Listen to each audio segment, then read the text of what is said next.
Whee! All right, so I wasn't gonna make a video on this, and then I realized there's not one, so I guess we'll just go ahead and do it. So I've already kind of started here, but we're gonna take the rear bumper off of this 2000 Lexus RX300 here. You'll see one of my neighbors backed into one of her other cars. So we're gonna pull this bumper. I guess I'm gonna try and heat it and pop it, and if I can't, I'll just go get a replacement from a salvage yard. So I've already pulled this, but the other side's still on, so we'll be able to show every step of the way. So everything that you do in this wheel liner here will be the same as the other side. So I'll just show one, and then we'll find the rest of the screws underneath and whatnot. So let me grab a couple other things and then we'll get to it. All right, to start with, we're gonna go directly underneath the bottom side of this bumper. So weep down here. There's two push pins. One's in right here and one's over here. Somebody has had this bumper off before. Oop, there we go. So one's right here and one's over here. Somebody's had this bumper off before. A lot of these are stripped out, but I'm gonna see if I can't get it with a small screwdriver here. If not, we'll just have to break it and replace this push pin. No harm, no foul. These push pin types though with the screws they're pretty poopy. So I have some normal push pins we'll put in there when we're done. So let me go grab a push pin puller and we'll just break this puppy out of there. All right, so if you don't have a push pin puller, I'll put a link in the description. I don't actually know how important it is on this. We'll figure out how many clips there are, but you can actually just put these under here and just break these plastic clips. What I'm gonna do though, I'm gonna be a little safer with it, just in case, because that tab doesn't look very strong. So I'm gonna drill out the screw in the middle. So we'll just do that number right there. So I just drilled it out with the drill bit. Take that out, so that way, because this looks real flimsy, I didn't want to pry on it too hard. So we'll replace that push pin with a new one when the time comes, but you'll see here, just drilled right out of there. All right, so we got these two lower push pins out. Now let's move over to the wheel well. All right, so for this like mud flap trim piece, right, you got 3 Allen head bolts.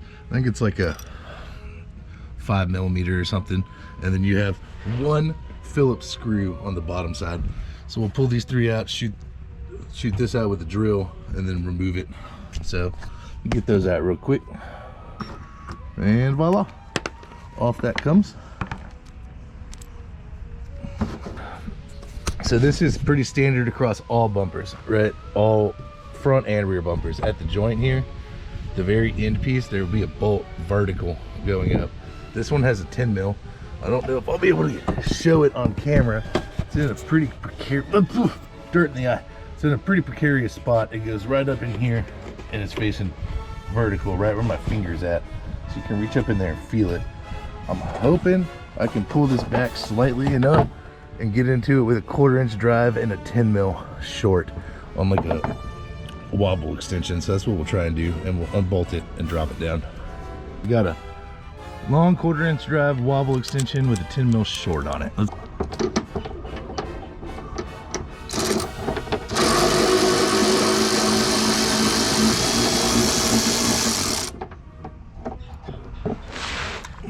There it is. So that should free up the top side here to pull out of the clips. So now we got to get to this marker light on the back side and unplug it if you have that. Apparently some people have it, some people don't. I'm not super familiar with these Lexuses, but okay, here we are top side. So I've released the other side as well. And so first thing I noticed is there's definitely a Phillips screw in this corner. So we're gonna take these out. This may be all that's holding this puppy. Let's see. Huh. Feels like there's some more structure here. All right. So it seems my intuition was correct. So if you come underneath this like spare tire cover and then lift the second cover over the spare tire, oh, beanie off. Right. All right. So you'll see these little rectangular holes here. I may have to take the spare tire out to fit my power ratchet in here, but there's a 10 mil in each of these rectangular holes that needs to come out. So let's see if we can get to it like this. No, we're not going to be able to.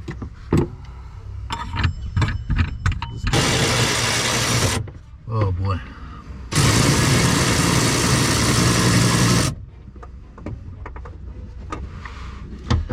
The question is how do we get that out of there without completely losing it? Okay, there's one. Bum, bum, bum, bum, bum. Oh, I got it. Here we go, moment of truth, the final 10 mil.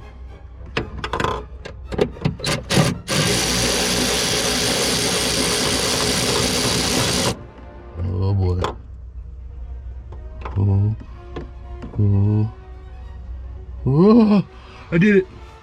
I at least got him out. No dropping, no nothing. Okay, so that was 2 Phillips screws up top.